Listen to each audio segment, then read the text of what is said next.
ব্যারাকপুর আদালত থেকে জামিন পেলেন আইনজীবী কৌস্তব বাগচি। ব্যারাকপুরের এক বেসরকারি নার্সিংহোমে চিকিৎসার হেনস্থার অভিযোগে গ্রেপ্তার হওয়া আইনজীবী কৌস্তব বাগচিকে আজ ব্যারাকপুর মহকুমা আদালত থেকে জামিনে মুক্তি দেওয়া হয়েছে।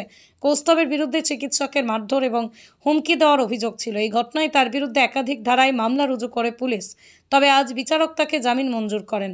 আদালত চত্বর থেকে বেরিয়ে কৌস্তব বাগচি বলেন, আমি সম্পূর্ণ নির্দোষ। চক্রান্ত করে আমাকে ফাঁসানো হয়েছে, পুলিশকে দিয়ে ষড়যন্ত্র করানো হয়েছে। আদালত সব বুঝেই আমাকে জামিন দিয়েছে। এই ঘটনাকে কেন্দ্র করে আইনজীবী মহলে তীব্র চাঞ্চল্য ছড়িয়েছে।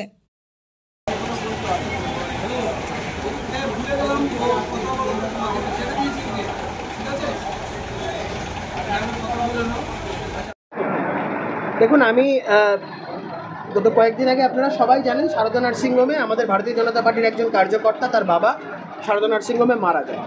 মারা যাওয়ার কারণটা খুব অদ্ভুত। ওর বাবা ওই পরিবারটা অত্যন্ত গরিব, পয়সা দিতে পারবে না, তাই অ্যাবসলিউটলি গ্রস নেগলিজেন্সের কারণে লোকটি মারা গেল।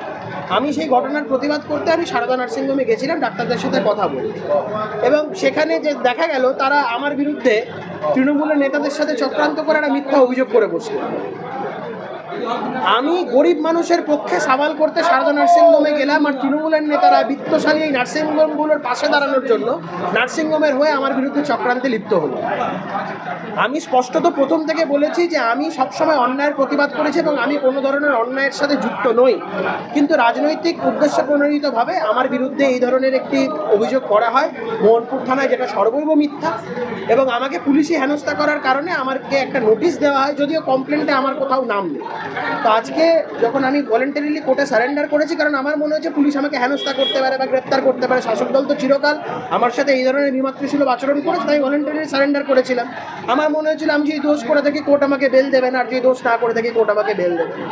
অভিযোগ দেখে কোর্ট সমস্ত দিক বিবেচনা করে কোর্ট উষ্মা প্রকাশ করেছে এই ধরনের অভিযোগ দেখে, এবং আমাকে বেল দিয়েছে। এর থেকেই প্রমাণিত যে ঘটনাটা কতটা ভিত্তিহীন, এবং সত্যের জয় যে চিরকাল হয়ে এসেছে আজও তার প্রমাণ। আপনার কি মুখে ঘা, গলায় ব্যথা বা গলার স্বর পরিবর্তন হয়েছে? দাঁতের মাড়িতে বা চোয়ালে ব্যথা, যন্ত্রণা বা ঘা হয়েছে? আপনি কি গুটখা, জর্দা, পান বা তামাকের মতো কোনো নেশায় আসক্তির কারণে মুখের অস্বাভাবিক কোনো সমস্যায় ভুগছেন? ক্যান্সারের মতো জটিল রোগের সময় মতো সঠিক চিকিৎসায় হতে পারে জীবনের বড় সুরক্ষা। ডাক্তার রামানুজ ঘোষ একজন অভিজ্ঞ head and neck cancer surgeon, maxillofacial. তিনি বিশেষভাবে যত্ন সহকারে চিকিৎসা করেন মুখ ও চোয়ালের ক্যান্সার, প্যারোটিড গ্ল্যান্ডের টিউমার, কানে বা চোয়ালে বেনাইল টিউমার, ঘাড়ে ল্যাম্প বা ফোলাভাব। বিশ্বস্ত চিকিৎসা, আধুনিক পদ্ধতি আর অভিজ্ঞতার মেলবন্ধন সবকিছুই একই ছাদের নিচে। কল্পতরু নার্সিংহোম, বাসুদেবপুর মোড়, সুধানীল সিনেমার পাশে। এখনই যোগাযোগ করুন 9597239955 অথবা 8617678881। Website drramanujasurgery.in। স্বাস্থ্যসাথী ও আয়ুষ্মান ভারতের সুবিধা এখানেও পাওয়া যায়। সুস্থ থাকুন, সচেতন থাকুন। ক্যান্সার হলে দেরি না করে চিকিৎসা নিন।